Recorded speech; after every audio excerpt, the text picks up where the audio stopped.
them away. It was an evangelical explosion, a powerful message that got the attention of Vinnie Harris. I wouldn't be here right now if I didn't go through it. It was Teen Mania's Acquire the Fire conference, and it convinced the California teenager to move to East Texas for Teen Mania's Honor Academy in August of 2009, where a new experience awaited. We're in triple time! Little ones who don't pay attention to anything going on. It's a lot like Hell Week for the Navy SEALs, so that's the only thing I can kind of compare it to. Less than 2 months in, Vinnie took part in ESOAL. You will not act like the weakest member. This video shows ESOAL in 2006, offering students an emotionally stretching opportunity of a lifetime. Organizers say the up to 90-hour ordeal is designed to put teens through emotional highs and lows in hopes of better preparing them for tough times in life. For Vinnie, ESOAL was a welcome shock. You either get to the point where, like, I'm going to quit or I'm going to keep going, and once you keep going, you, like, start to see the Lord starting to work in you and giving you strength to keep going. What kind of stuff do you do during ESOAL? I'm not allowed to talk about everything, but Some past interns haven't been as quiet. A Facebook group called I Rolled the Hill discusses an ESOAL rite of passage, rolling down a hill to the point of sickness. Users posted, "I didn't throw it myself, but I had to dodge where others had. Still not pleasant by any means. And despite all the puke out there, I loved the dizzy feel of getting up and running.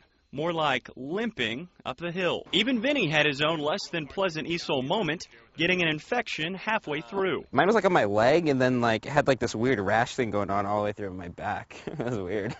Usually we expect some of the kids from Teen Mania to come in. Kelly Cox has treated patients at ETMC's Lindale Clinic for the past 3 years.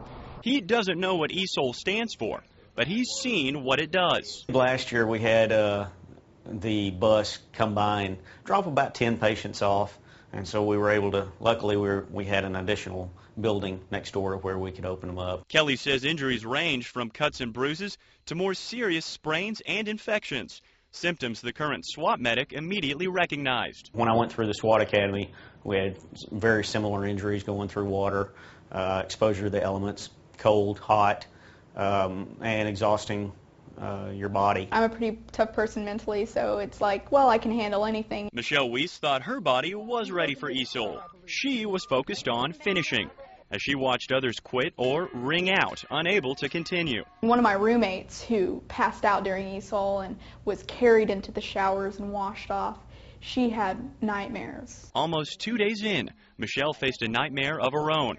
That happened when an intern slipped during a mud crawl similar to this one in 2006.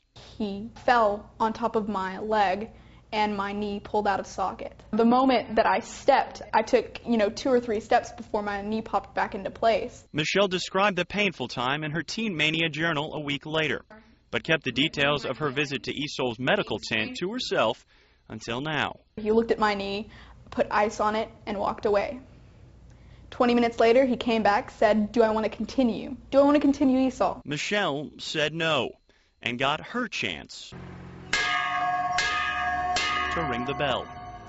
In Garden Valley, Morgan Chesky, KLTV 7 News.